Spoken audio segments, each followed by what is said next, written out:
Hello everyone, I am Sonika Bhardwaj from Kaushalya classes. आज की class में हम थॉर्नडाइक के ट्रायल एंड एरर थ्योरी के बारे में पढ़ेंगे। थॉर्नडाइक के भूल व प्रयास के सिद्धांत के बारे में पढ़ेंगे। थॉर्नडाइक क्या बताते हैं कि कैसे एक बच्चा सीखते टाइम गलतियां करता है, गलतियां करते करते वो अच्छे से सीख जाता है और अच्छे से सीखते सीखते गलतियां करते करते प्रैक्टिस करते करते एक दिन वो क्या है परफेक्शन हासिल कर लेता है। और इसी के सिद्धांत में हमें पता चलता है कि हम सब ऐसे ही सीख कर सीखते सीखते आगे बढ़े हैं। So let's start now. Thorndike का प्रयास एवं भूल सिद्धांत, trial and error theory. Thorndike कहाँ के मनोवैज्ञानिक थे? अमेरिकी मनोवैज्ञानिक थे। इनके बारे में ये जानकारी पता होना चाहिए क्योंकि सीटेट में तो सीधा क्वेश्चन पूछ लिया जाता है कि थॉर्नडाइक कहाँ के मनोवैज्ञानिक थे। थॉर्नडाइक ने प्रयास में त्रुटि का सिद्धांत दिया। वे सोचते थे कि अगर किसी की उत्तेजना स्टिमुलस बढ़ा दे तो वह उसके प्रति अनुक्रिया रिस्पॉन्स करेगा और वह जब बार बार अनुक्रिया को दोहराएगा तो वह कुछ ना कुछ सीख जाएगा। थॉर्नडाइक इसमें ये कहना चाहते हैं कि किसी बच्चे में उत्तेजना है, क्यूरियोसिटी है किसी चीज़ को जानने के लिए, एक्साइटमेंट है, वही बच्चा क्या है किसी भी स्टिमुलस के प्रति क्या है रिस्पॉन्स करता है। जैसे हम बार बार किसी चीज़ की प्रैक्टिस करते हैं, मान लो सीटेट का एग्ज़ाम हमें पास करना है, उसके लिए क्या है हम बुक्स वगैरह पढ़ते हैं। बुक्स वगैरह पढ़ के हम यूट्यूब पे किसी की भी एजुकेशन चैनल देखते हैं, उससे बार बार प्रैक्टिस करते हैं। हमसे एरर भी होते हैं, बार बार हम गलतियां भी करते हैं, फिर हम जाके क्या है उस चीज़ को सीख भी जाते हैं लास्ट टाइम पे। तो थॉर्नडाइक यही करना चाहता है कि किसी भी चीज़ को सीखने के लिए सबसे पहले बच्चे में उत्तेजना होनी चाहिए, क्यूरियोसिटी होनी चाहिए। आई कैन डू इट, ये मैं कर सकता हूँ, ये मैं कर सकती हूँ, ये भावना होनी चाहिए बच्चे में, तभी बच्चा क्या है आगे सीख पाता है। अदरवाइज अगर यही नहीं है कि बच्चा हो जाए, मान लो किसी भी चीज़ की हम कॉम्पिटिटिव एग्ज़ाम की तैयारी कर रहे हैं, अगर बच्चा ये सोच रहा है कि छोड़ो ना, हो जाएगा, कोई बात नहीं, लास्ट टाइम पढ़ लूँगा, ये पढ़ लूँगा, उस बच्चे से कभी हो ही नहीं पाएगा।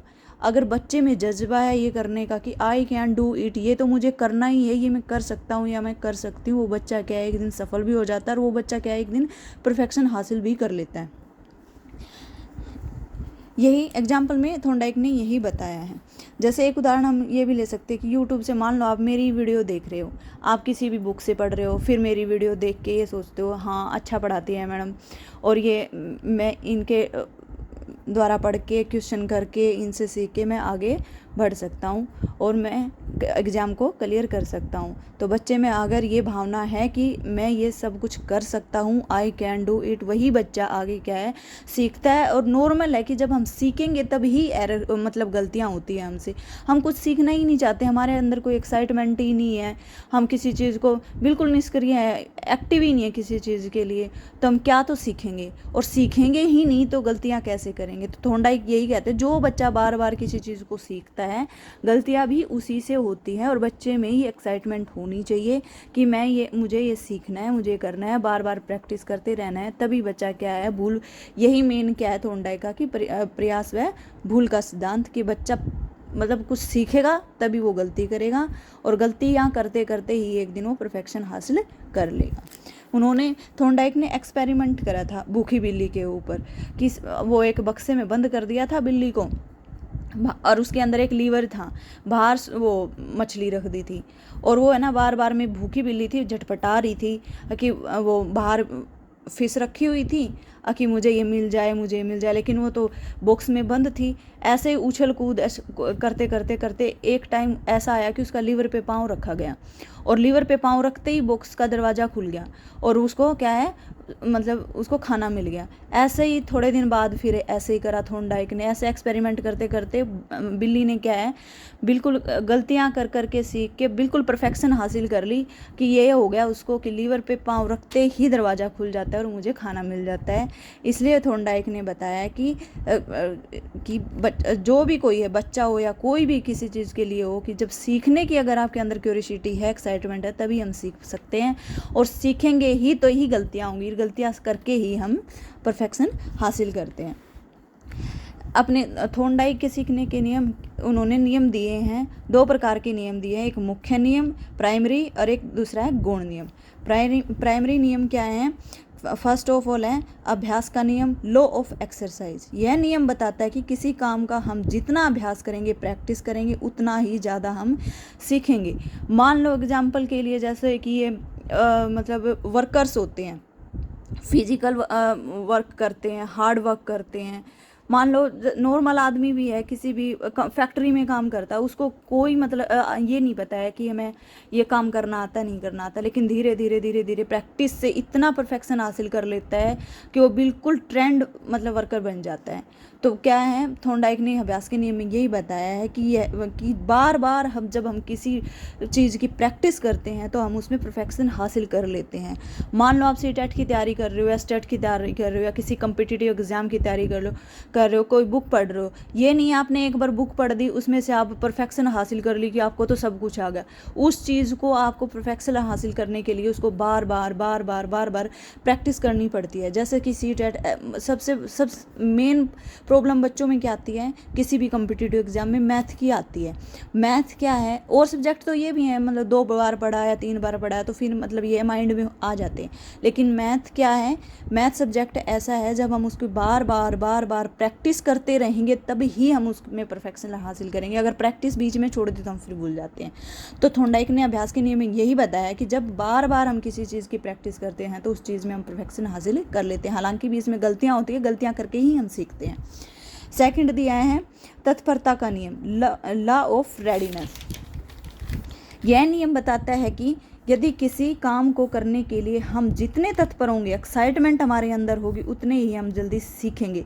जैसे आई कैन डू इट की फीलिंग होती है कि ये मुझे करना ही है, ये मैं कर सकता हूँ, ये मैं कर सकती हूँ, ये क्या है, तत्परता का नियम है। अगर हमारे अंदर क्यूरियोसिटी है, तत्परता है, एक्साइटमेंट है, तभी उस चीज़ को हम क्या है, सीख पाएंगे।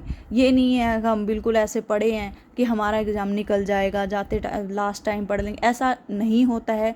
जो बच्चे प्रैक्टिस स्टार्टिंग से लेके एंडिंग तक प्रैक्टिस करते हैं, मतलब हार्ड वर्क करते हैं, वही बच्चे क्या हैं, सफल होते हैं। थर्ड क्या है, प्रभाव का नियम। ये सबसे मोस्ट इम्पोर्टेंट है, सीटेट में तो लगभग इसी से क्वेश्चन पूछा जाता है। लॉ ऑफ इफेक्ट, यह नियम बताता है कि यदि सीखना संतोषजनक हो तो सीखना तीव्र हो जाता है, यदि सीखना असंतोषजनक है तो सीखना संभव नहीं होता है। थॉर्नडाइक ने इस नियम को रिवॉर्ड और दंड पुनिशमेंट को महत्व दिया है। इसमें मैं सिंपल लैंग्वेज में आपको एक उदाहरण देके बताती हूँ। मान लो बाहर कोई सब्जी बेचने वाला आया, आप छोटे बच्चों, वो जाता है, उससे कुछ लेके आता है, तो मम्मी पापा ये बोल देते हैं आते ही, बेटा वेरी गुड बेटा, आप मतलब सब्जी लेके आए हो, पैसे दे के आए हो उसको। अगर उसको मतलब रिवार्ड देंगे ना, उसको अच्छा बोलेंगे कि हाँ बेटा सही करा आपने, तो वो क्या है, बिल्कुल उसको संतोषजनक है उसका सीखना, वो आगे भी मतलब सीखेगा। लेकिन आते उसको डांटेंगे, ऐसा नहीं करते हैं, क्यों गए थे, जब हम बैठे हैं हम ले आएंगे, आप छोटे बच्चे हो, ऐसा नहीं करना चाहिए। अगर हम बच्चे के मन में ये भर देंगे ना तो वो आगे सीख ही नहीं पाएगा, आगे वो कदम उठा ही नहीं पाएगा। तो प्रभाव के नियम में क्या बताया है कि जितना संतोषजनक होगा, जितना बच्चे को हम अप्रिशिएट करेंगे, वही बच्चा मतलब उतना ही बच्चा ज़्यादा सीखता है। जैसे पढ़ाई करते तो हम बच्चों को डांटते, 1-2 बार डांट देते ठीक है, लेकिन उसको बार बार बार बार बार इरिटेट कर देते हैं डांट के, तेरे को आता नहीं है, तेरे को ये नहीं करना आता है, तो ये करता है, वो बच्चा आगे कभी ना तो अच्छे से पढ़ाई कर पाएगा, उसके दिमाग में यही बैठ जाएगा कि हाँ मैं तो कर ही नहीं सकता हूँ। इसलिए ना बच्चों को मतलब ऐसे होना चाहिए कि 1-2 बार डांटना भी होता है, डांट भी सकते हो आप, लेकिन इतना मत इरिटेट करो कि वो बच्चा आगे पढ़ ही ना सके। इसलिए बच्चे को डांटना भी उतना ही चाहिए कि वो मतलब उस पढ़ाई के अकॉर्डिंग भाई सही है कि डांटना भी जरूरी है, लेकिन ज़्यादा हम डांटते हैं तो बच्चा फिर वो नेगेटिव वे में चला जाता है कि मैं कुछ कर ही नहीं सकता हूँ। तो प्रभाव का नियम क्या है कि बच्चे का सीखना संतोषजनक होना चाहिए, हमें अप्रिशिएट करना चाहिए बच्चे को। ये नहीं है कि हम उसको डांट डपट के वो कर देंगे, पीछे हटा देंगे। फिर इन्होंने दिए हैं गौण नियम, सेकेंडरी नियम दिए हैं।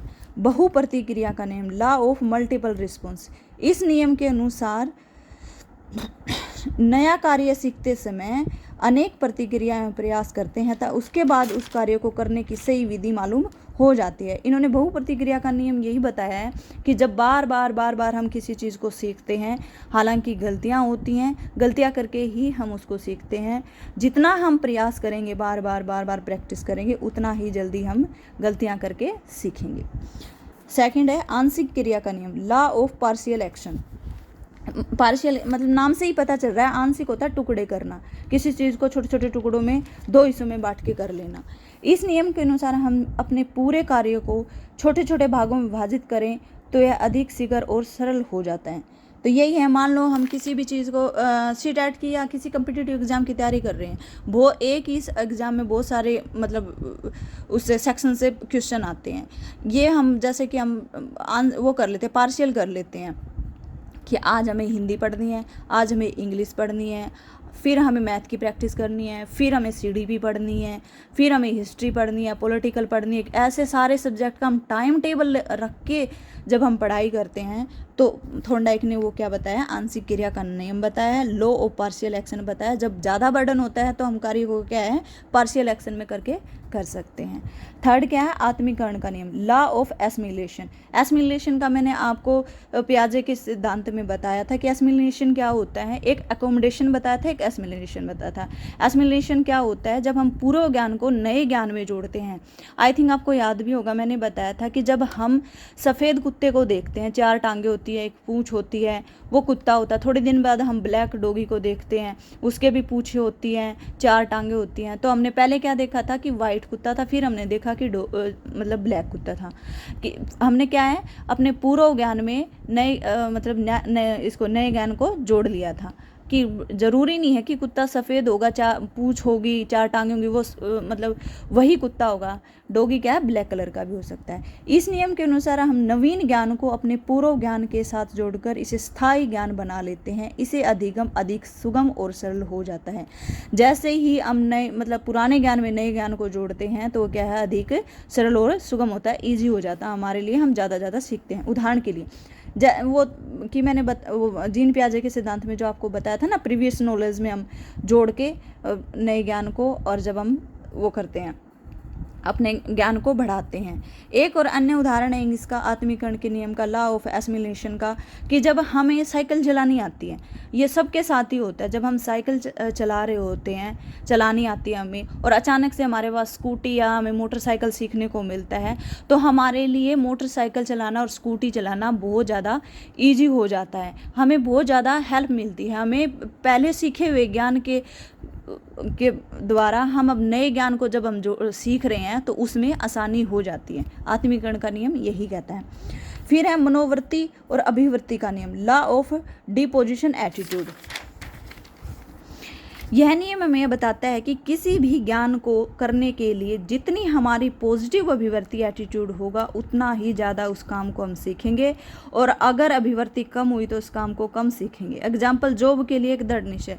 जब हम जॉब ढूंढ रहे होते हैं, जॉब के लिए किसी एग्ज़ाम की तैयारी कर रहे होते हैं, हमारे अंदर ये क्यूरियोसिटी होनी चाहिए, पॉजिटिव होना चाहिए, मैं तो ये करना ही है, ये मुझे करके रहना ही है, मुझे ये जॉब लेनी ही है। उसके लिए मुझे मतलब स्ट्रगल तो रहता ही है, प्रैक्टिस करते हैं, और आई कैन डू इट, मैं ये चीज़ कर सकता हूँ। अगर ये फीलिंग आपके अंदर है तो क्या है, बच्चा बहुत जल्दी सीखता है, और मतलब सीखना क्या होता है, आसान हो जाता है। तो पॉजिटिव जितने हम रहते हैं, पॉजिटिव एटीट्यूड हमारा जितना रहेगा, उतना ही ज़्यादा हम सीखते हैं। नेगेटिव माइंड रहता, हम सीख ही नहीं पाते। आप खुद सोच के देखो, मान लो हम किसी भी बुक लेके बैठते हैं, हमारे दिमाग में नेगेटिविटी आती है, ये हो गया, वो हो गया, दिमाग में अलग अलग चीज़ें चलती रहती है। क्या वो बच्चा कभी सीख पाएगा, या आप सीख पाओगे कभी? ऐसा नहीं होता है। जब पढ़ाई करने होते हैं, बिल्कुल फ्रेश माइंड से बैठ के, बिल्कुल टेंशन फ्री होकर जब हम पढ़ते हैं, पॉजिटिव वे में सीखते हैं, तो हम जल्दी सीखते हैं और जल्दी करते हैं। लास्ट है सहचर्य क्रिया का नियम, law of association shifting. Shifting होता है मतलब किसी काम को शिफ्ट कर देना। इस नियम का अभिप्राय है कि पहले की गई क्रिया को अन्य परिस्थिति में भी उसी प्रकार करना। मान लो जब हमने पहले करा है, उसी क्रिया में हम दूसरा काम जोड़ देते हैं। उदाहरण के लिए, जब हम हमारी पुरानी फ़ोटो को देखते हैं तो कंपैरिजन करना शुरू कर देते हैं। जैसे आप भी अपनी फ़ोटो देखते होंगे, पुरानी फ़ोटोज़ देखते हो तो कंपैरिजन करना आम हो जाता है कि हाँ, ये पहले मैं ऐसा दिखता था, अब मैं ऐसे दिखता हूँ, मेरे अंदर ये चेंजेस आए हैं। जब मैं पहले वाली चीज़ को दूसरी क्रिया में हम जोड़ना शुरू कर देते हैं, ऐसा हो गया है, अब मैं पहले ऐसा था, अब मैं ऐसा हो गया। एसोसिएशन शिफ्टिंग शुरू कर देते हैं, कंपैरिजन शुरू कर देते हैं।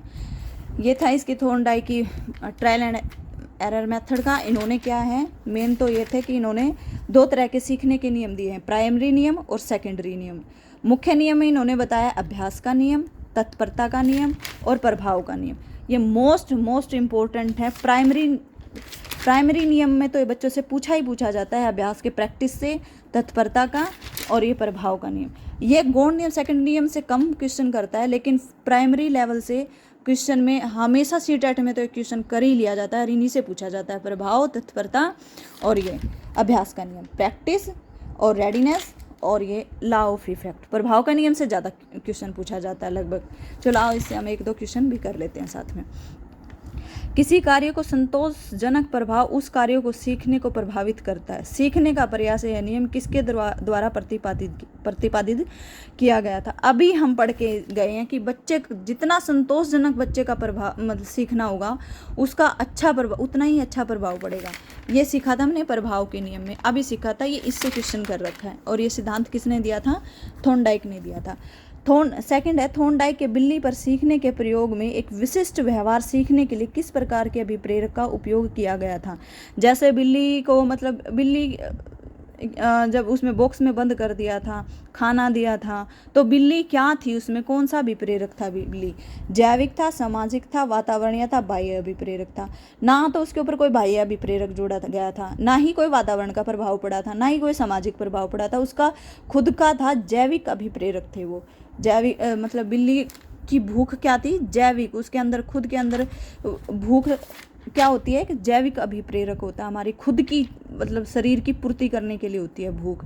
तो क्या था उसका व्यवहार? जैविक अभिप्रेरक था, ना कि कोई समाज से अभिप्रेरित थी वो, ना वातावरण से बाह्य, एक शारीरिक पूर्ति के लिए उसको अंदर मतलब भूख लगी हुई थी, तो वो क्या था? जैविक अभिप्रेरक था। और ये क्वेश्चन हमेशा पूछा जाता है सीटेट में, बच्चे कंफ्यूज होते हैं, बाह्य अभिप्रेरक लिखाते हैं, लेकिन क्या होता है उसका? जैविक। तो बिल्ली क्या है? अंदर भूखी थी, और भूख क्या है हमारी? एक जैविक अभिप्रेरक है भूख। प्रतिक्रियाएं जो किसी विशेष स्थिति में संतोषजनक प्रभाव उत्पन्न करती हैं, उस स्थिति में उनके फिर से होने की अधिक संभावना होती है। सीखने का यह नियम किसके द्वारा प्रतिपादित किया गया है? यह भी थॉर्नडाइक के द्वारा ही किया गया, यह भी प्रभाव के नियम से ही पूछा गया। सीखना जितना संतोषजनक होगा बच्चा उतना ही ज़्यादा सीखता है। So thank you so much मेरी वीडियो को देखने के लिए। मिलते हैं नेक्स्ट वीडियो में। Please subscribe my channel.